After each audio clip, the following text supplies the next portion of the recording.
that 100 seconds, and you're left with just meters. So I would expect that the first harmonic happens, well, if my wavelength is 0.6692 meters, that should happen when at a quarter of that. The simplest harmonic, the first harmonic happens at a quarter of the wavelength. So 1/4 times 0.66992 meters is equal to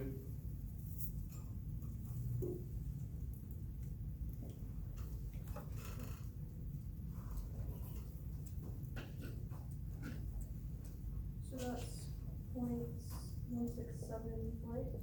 16748 meters. All right, so that happens. We have the nice little meter thing here. So 16748. Now there is one eccentricity of these things that I thought I had an explanation at one point. I have to figure out why. When we got the new tubes, 0 starts 2 centimeters from the top. Yeah, for whatever reason. So I would expect, accounting for that 2 centimeters there, that we should have the first harmonic somewhere around 14.7, somewhere around there. That's where the harmonic should occur. So we got the 14.7 centimeters from 0, plus the extra 2 centimeters at the top.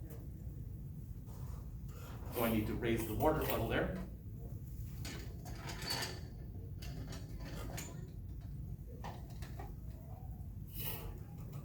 And hopefully there's enough water. A little bit left in the jar.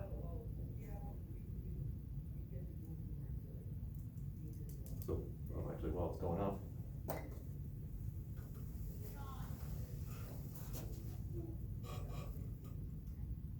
And looks like I need more.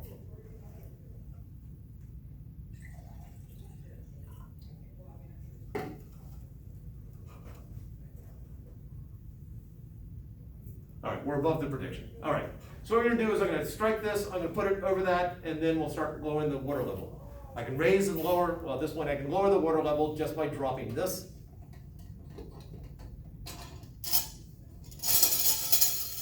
Now I am going to do it by hand here because if I'm constantly moving that up and down, metal on metal is such a lovely sound. But I want to deprive you of that lovely sound. I do need to do one other thing. Get this set up.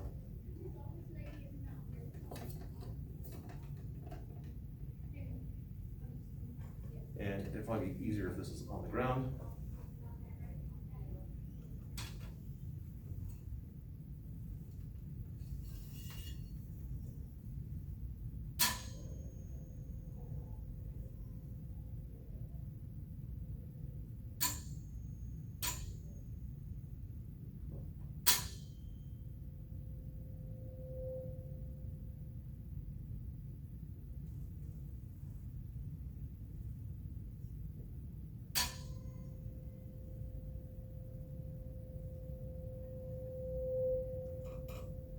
You heard how it got really loud right there.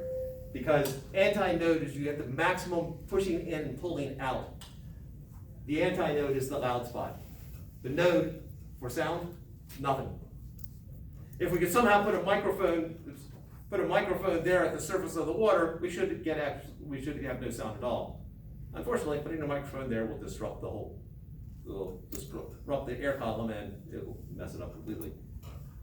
So the next harmonic, by the way, that was a little over the 13 centimeter mark. So we predicted this and we got 0.15 something.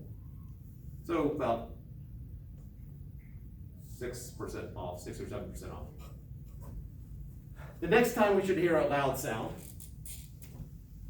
should be, well, basically 3 times what we just had. 3/4 of the wavelength. So it's going to be 3 times that. So 0.502 meters. So when it's somewhere down here, I would expect to get another loud sound. It will not be as loud. And I need this in case I need to dump water quickly.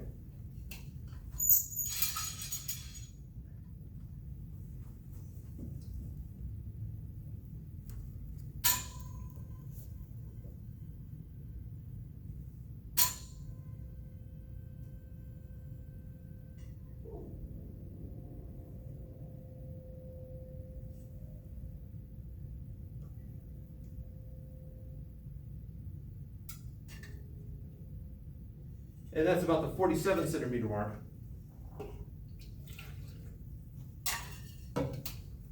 Plus the 2 centimeters, 49 centimeters, and we predicted 50 centimeters. So we're only 2% off now. Now we should have slightly different results with a 320. So let's do it again with the 320. Making corrections where we need to.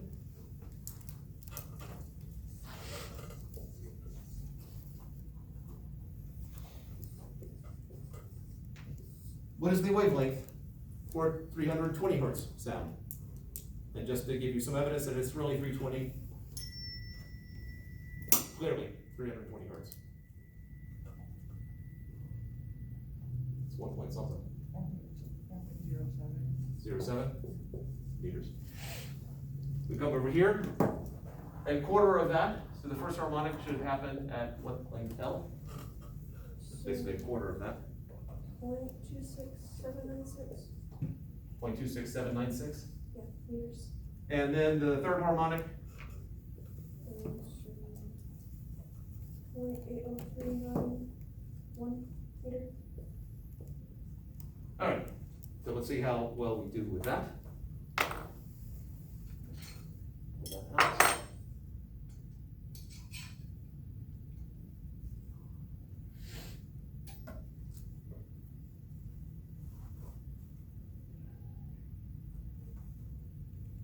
Here's the, there it is. Search over my fingernail after a while. And for the record, my non-metallic finger. All right, so 20, the first one would be at 26, almost 27, and then plus that 2 right there, or minus that 2, so somewhere around there.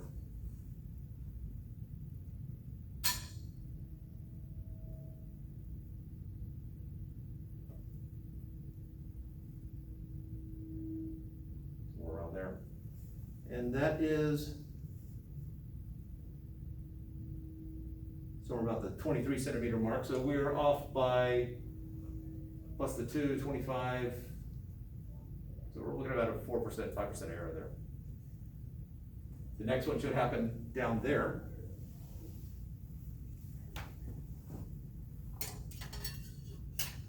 Let's see, our prediction is 80 centimeters, so this needs to,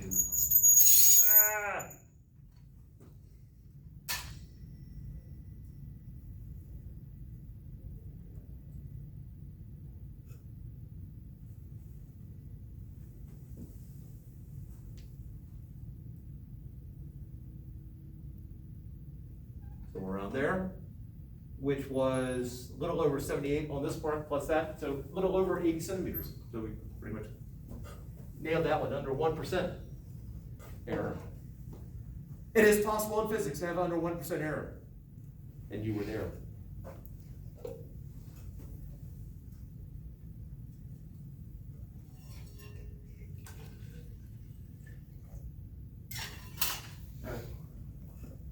Questions?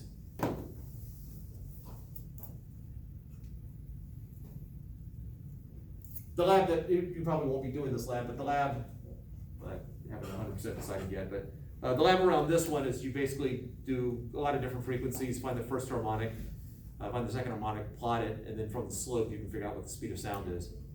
And it actually gets some pretty decent results. There is a trouble with a couple of false harmonics. The first harmonic is indeed the loudest first one that you run across, but there are a couple others that are louder than what it starts out with, and then it dies off again, and then it gets louder than that. And some people confuse that, what I call the false harmonic. It's the one lab where it's helpful to actually have done the calculations first before you do any of the measurements, just so you have an idea of, okay, it makes sense that it's somewhere around there.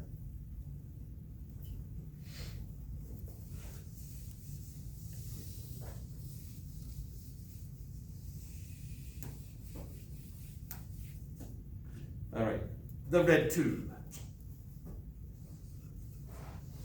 2 free ends. I know they're free ends because they're open. So the physics behind it is, as I swing this thing around, the air at this end of it, the air that's sitting still, is basically the same speed of air as it's around you. Whereas up here, because this is moving through the air, it's causing the air to have a higher speed, and air with a higher speed has a lower pressure.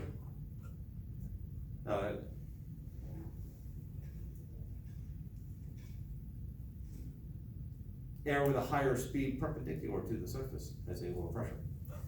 In essence, I have a drop in pressure up at the tip that's swinging around the fastest, and so with the pressure difference, it basically air is getting pushed through the end. As the ribs in this, as the air goes through it, it causes the air to vibrate, and what you are hearing are harmonics. So let's predict. Two free ends, nodes or antinodes?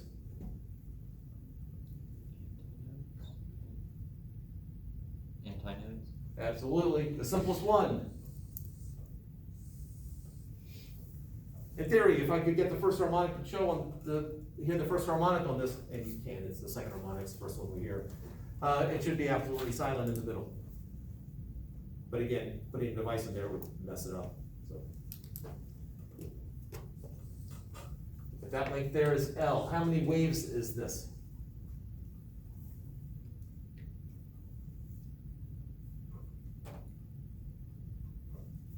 Is it half a wave? It is indeed a half of a wave. In essence, what we've done is chop off the ends. The next simplest harmonic.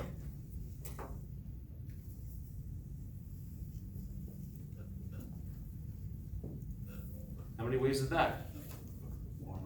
Yep. How'd you go about that? Just added a half to it. Okay, I didn't know if you were thinking about, you know, I got 4 quarters here, or a quarter and a half and a quarter, but yeah, that's the way I do it.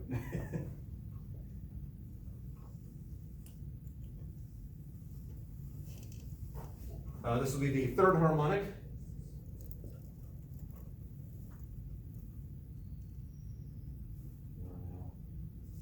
I'm gonna write it as a fraction because it's a little bit simpler to look in a moment. And then I am gonna do the fourth harmonic here, in theory. Let's see, up, down, up. Yeah, and that should be an antinode over here. And then using the Brandon method of calculation, it'll be 2.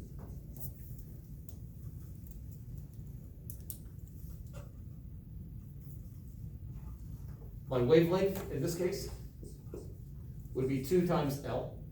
My wavelength here is just L.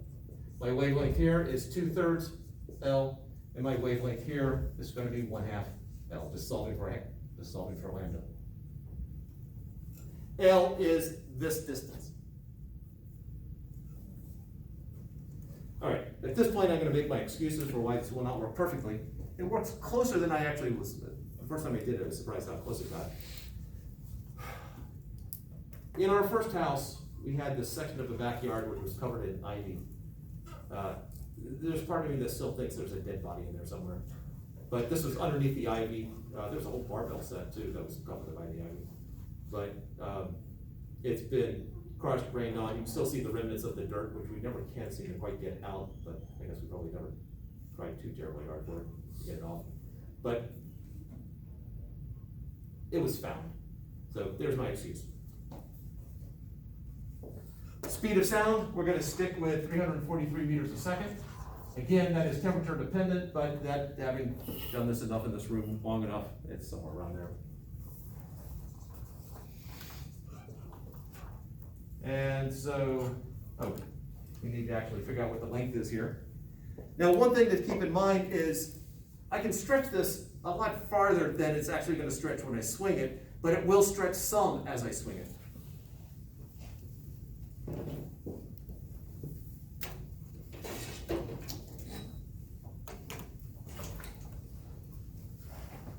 So take the meter stick here, put that at one end, make sure that's lined up. I'm gonna stretch it just a little bit. Try to make sure it's straight. And this comes out to 80.4 centimeters. So L is 80.4 centimeters, or 0.804 meters. So the wavelength of my first harmonic should be twice that, 1.608 meters. So the frequency that should be heard, well, I know that V equals frequency times wavelength, and so the frequency of what I hear should just be the speed divided by the wavelength. Unlike the last example with the tube here, with the water tube, we knew the frequency, tried to figure out the wavelength. Now we know the wavelength, we're going to try to figure out the frequency. So 343 meters per second divided by 1.608 meters. 213.308. 213.308 units.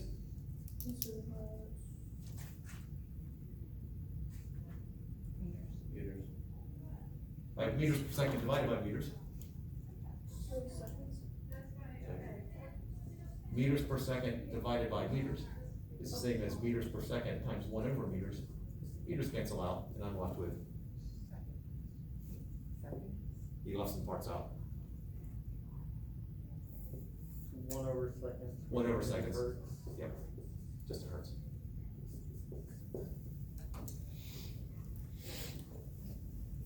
All right, so what does 213.31 sound like? 213.0308. Let's just pretend we can tell that difference. Oh, sound well.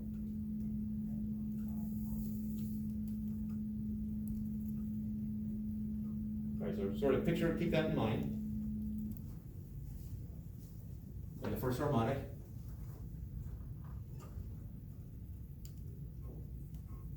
There we go.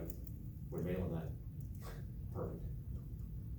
The trouble is, in order to get the first harmonic, I have to swing it so softly, or so gently that there's not enough pressure difference really to pull air through it. So we're not actually gonna hear that. This is the first one that we'll actually hear.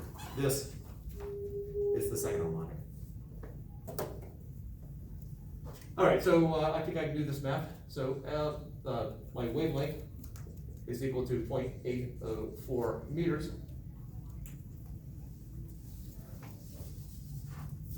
And so the frequency I would expect to hear will be somewhere around 343 divided by 0.804, which would be 426.616.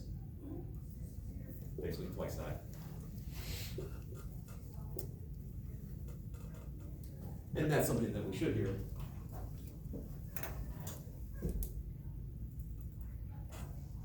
Or 26.616. 426.167. Alright, so that's that frequency.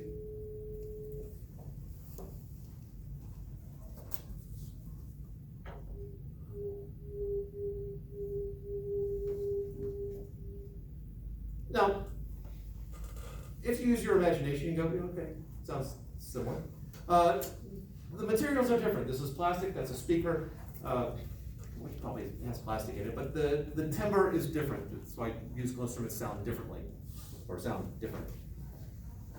So what I do is, in order to get some sense of how close we are, is I will do this and that at the same time, which will show just an incredible amount of coordination on my part. At least more coordination than I usually do. If they are close, if they're spot on, it'll just sound like one sound. If I'm just a little bit off, you'll hear the trill because we get the constructive, destructive interference of the beats. And so what you're looking for is listening for the trill, because it won't be spot on. At least it hasn't in the past.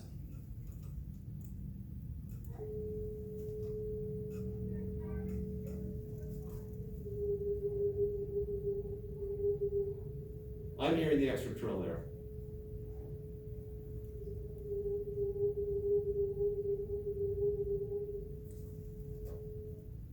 Now, the faster the trill, the little bit farther off we are.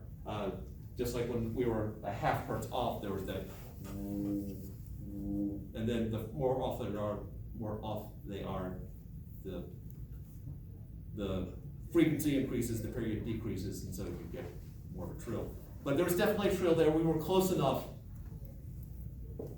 let's do the next prediction.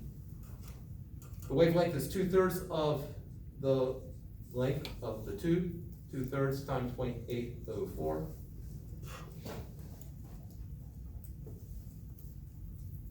So 0.536. What? 0.536. 536 meters.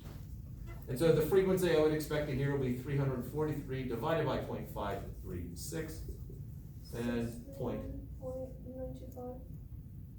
And that's, oops, One more time, 639.925 639. hertz.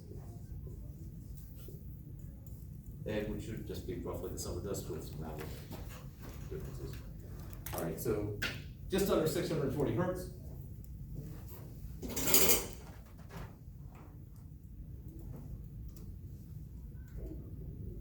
$639.925. For some reason, it doesn't always like the number pad. 639.925.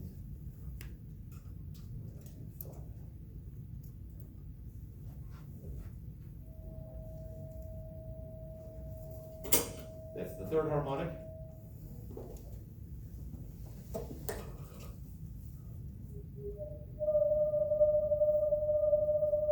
Let's play them at the same time, see if we get the trill.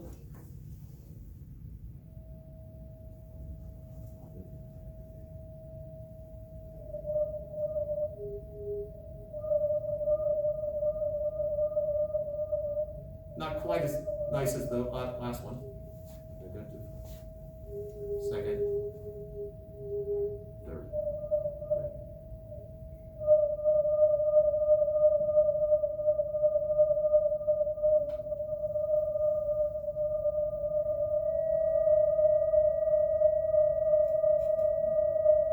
Now I hear it better. In the right ratio of volume. I measure every semester. And let's just do the last one since I can get the fourth harmonic.